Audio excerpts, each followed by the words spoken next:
خصلتان لا تجتمعان فی مؤمن البخل وسوء الخلق او کما قال صلی اللہ علیہ وسلم۔ اللہ کے نبی صلی اللہ علیہ وسلم نے فرمایا، دو عادتیں، دو خصلتیں، دو صفات، دو عادتیں مومن آدمی کے اندر نہیں آ سکتی۔ نمبر 1 بخل، بخیل۔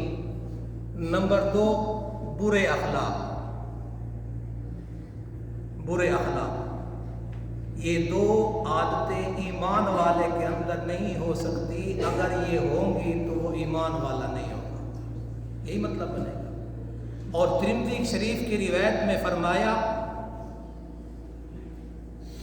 السخاء شجرۃ فی الجنہ، السخاء شجرۃ فی الجنہ۔ سخاوت، سخا کے نام سے جنت میں ایک درخت ہے، سخاوت نامی ایک جنت میں درخت ہے۔ آخا فمن کانا سخیا، جو شخص سخی ہوتا ہے، توجہ کرنا بڑی قیمتی بات ہے، کل جمعہ بھی ہے حاجی صاحب۔ فمن کانا سخیا، جو شخص سخی ہوتا ہے، اخذ بغصن منہا، سخی آدمی اس سخاوت والے جنت کے درخت کو پکڑا ہوا ہوتا ہے، ٹہنی کو پکڑ لیتا ہے۔ فلم یترکھا الغصن، اور وہ ٹہنی اس سے نہیں چھوٹتی۔ جس نے سخاوت والے درخت کی ٹہنی کو پکڑ لیا ہے نا، وہ ٹہنی اس سے نہیں چھوٹتی، حتی یدخلہ الجنہ، حتیٰ کہ وہ جنت میں داخل ہو جاتا ہے۔ سبحان اللہ، یہ سخاوت کی بات ہے۔ اور وَالشُّحُّ شَجَرَةٌ فِي النَّارِ، اور بخل جہنم کا ایک درخت ہے۔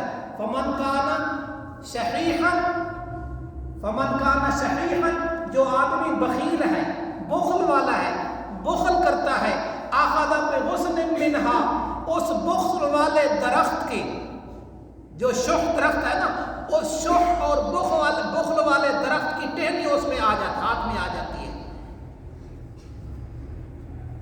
اور وہ اس کے ہاتھ میں رہتی ہے، حتی یدخلہ النار، یہاں تک کہ اس کو وہ جہنم میں داخل کرا دیتی ہے۔ سبحان اللہ، سبحان اللہ کی جگہ نہیں ہے، استغفر اللہ، استغفر۔ اور میرے آقا علیہ السلام نے آگے کیا فرمایا؟ میرے آقا علیہ السلام نے فرمایا، السخی قریب من اللہ وقریب من الناس وقریب من الجنہ وبعید من النار۔ سخی آدمی اللہ تعالیٰ کے قریب، لوگوں کے قریب، جنت کے قریب، اور جہنم سے دور۔ اور بخیل آدمی کے بارے میں کیا فرمایا؟ البخیل بعید من اللہ وبعید من الناس وبعید من الجنہ وقریب من النار۔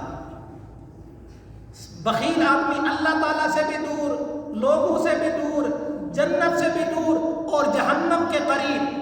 اور یہ ترمذی کی روایت ہے، آگے فرمایا، والا فاجر سخی احب الی اللہ من عابد بخیل۔